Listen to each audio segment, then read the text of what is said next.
backwards from 10. Then when you wake up, it'll all be over. 10, 9, 8, 7, 6. Just let yourself drift off. No. Buy the book. I want it to stay like that. Right. I'm going to be on the phone if you need me, but otherwise the local consultant should be on hand. I think I'll be fine. All right, you ready? Yeah. It's a good champion now. Great leader. Don't want to keep the board waiting. I'll see you later.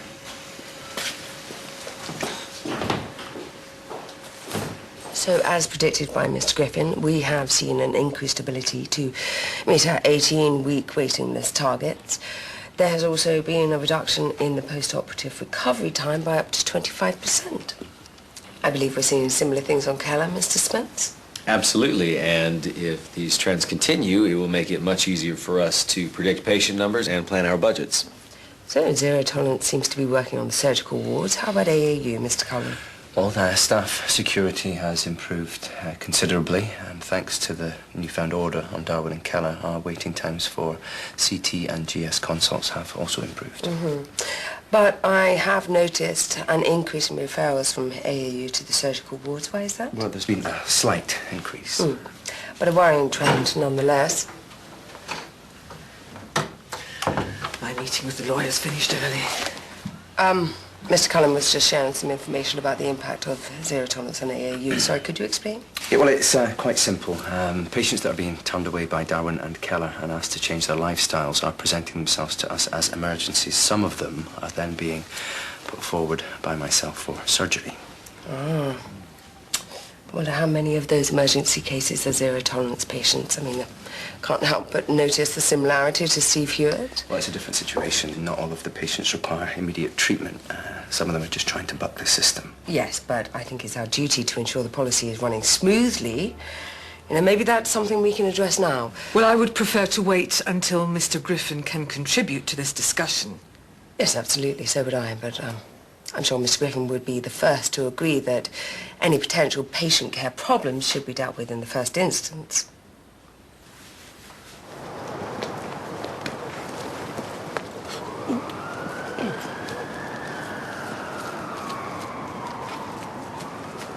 Oh, Martha.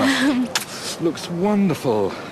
Though, it's a bit nippy for a picnic. Just like all those picnics you insisted we take on Tents Moon. You used to love our trips up to Scotland.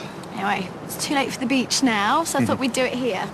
I wanted to do you a spread like Mum did, except this one's got a twist, okay? Everything is low fat. I want to get you eating healthily. Except for... ta-da! The dessert. Oh, Martha, you've gone to an awful lot of trouble. Well, it's nice to treat you a bit. I thought the rest of the family should join us. Here, good boy, good boy. Good boy, good boy. Here, but have you come to join our picnic? Good boy. Yes, good boy. Hi. This will be Ben's first Hope family picnic. Yes, of course. Go. Dad? Do you want a little snacky? Yes, you do. A little snacky. Oh, yes. Oh, yum. Okay, so we have established there has been a slight increase in the number of patients returning as emergencies. Now that is established, can we move on? Well, I think seeing as we're here, we should just put our heads together and see if we can come up with an adjustment to the policy. I mean, as clinicians, I think we need the freedom and the flexibility to choose which patients would benefit most from Zero Tolerance. As it is, the catch-all policy includes patients who cannot or will not adhere to the lifestyle advice. Should we take a vote on that, or have we reached a consensus? Given the Hewitt case and the press focus on Zero Tolerance, a change of policy would be viewed as a vote of no confidence in our policies. No, come on, it's hardly that. I mean, it's just a slight adjustment. I think we should be able to make our own decisions when treating our patients, don't you, Mr. Spence? I'm inclined to agree with Mrs. Grayson. Changing policy now would be seen as evidence that we were wrong about zero tolerance. And if this case goes to court, that weakens our defense, and it could prove very expensive. Yes. Thank you, Mr. Spence. I think we should put the matter on hold until the Hewitt investigation has concluded. I think we should take a break.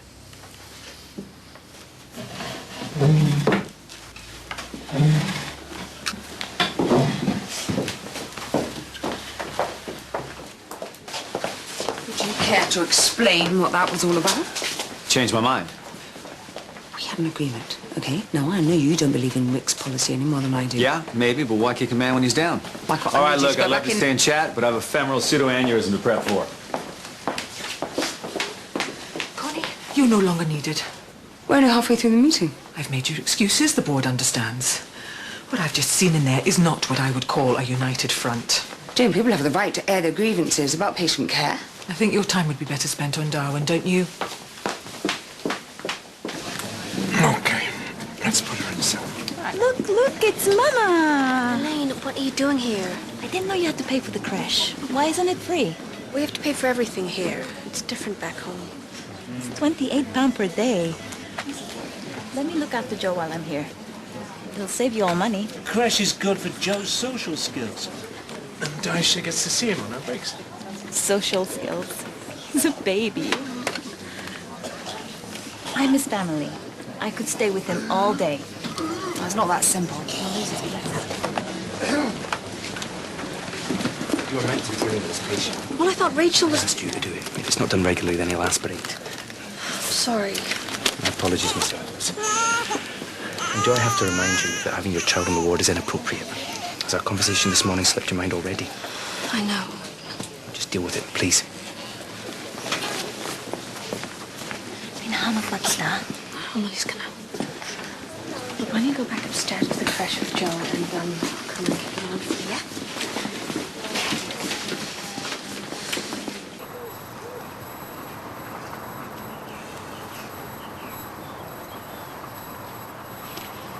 Have some more pasta salad, Dad.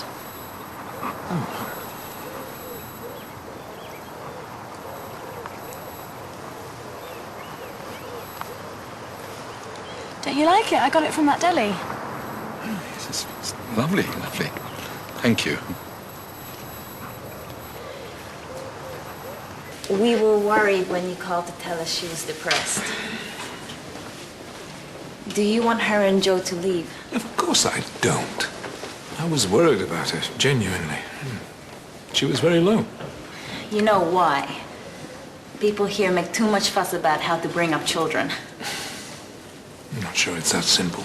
Back home, there's no time for depression. No crushes. You just get on and do it. There he is, all fresh and changed. Oh, by the way, I managed to persuade the creche to knock my payment over till next month. So, if you still want to look after him... That's why I came. Are you sure about this? Ang cute mo talaga.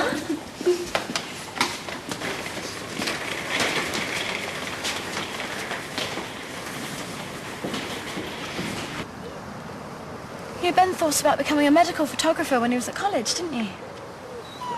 I didn't know that. It's a very interesting field. Well, it was a passing interest, really.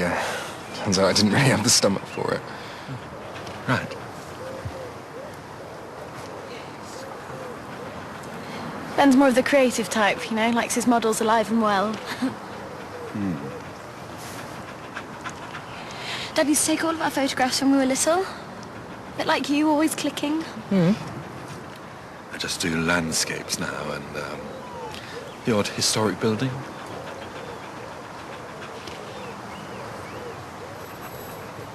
Ben's more about telling human stories. Like Vegas was amazing. You know, gamblers, transvestites, prostitutes.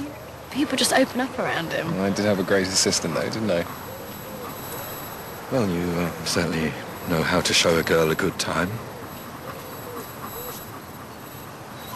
Perfect. 1 centimetre from PDA. Left ventricle, right. Let's open the Calypso system.